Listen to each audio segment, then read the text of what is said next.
Hello, in this video we are going to look at the three mechanisms that we have implemented on Brainboard when we are working in different environments. So let's get started. The first thing we can do is to create our own project. Here we have created two projects, cloud strategies and use cases. To create your project, you simply need to specify the name, the teams, and the environment.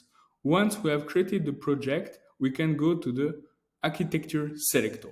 Here, we look at the two projects that we have created with the information. In each project, we have different environment, like for example, development with information as well that we can create and modify.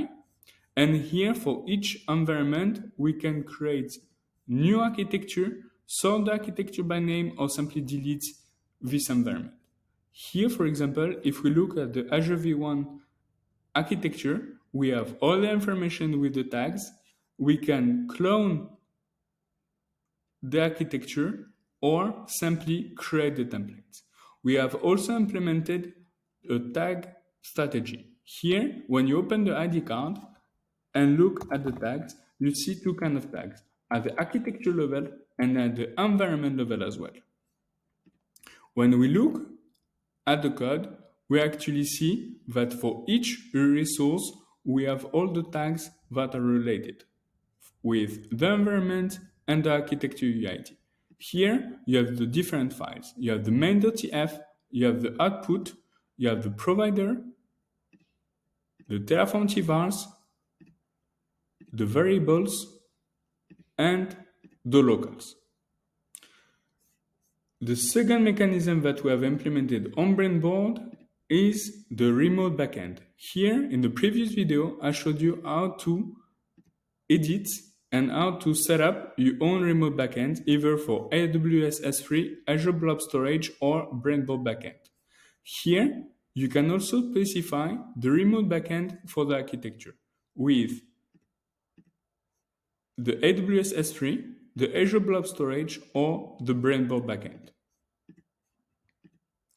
We have also implemented the third mechanism is the cloud credentials. I'm going to show you.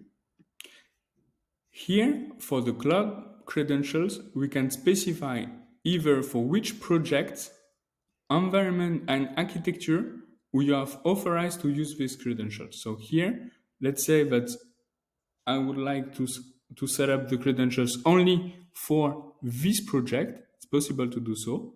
It's also possible to choose for which environment I would like to set up these credentials, but it's also possible to do that for the architecture level.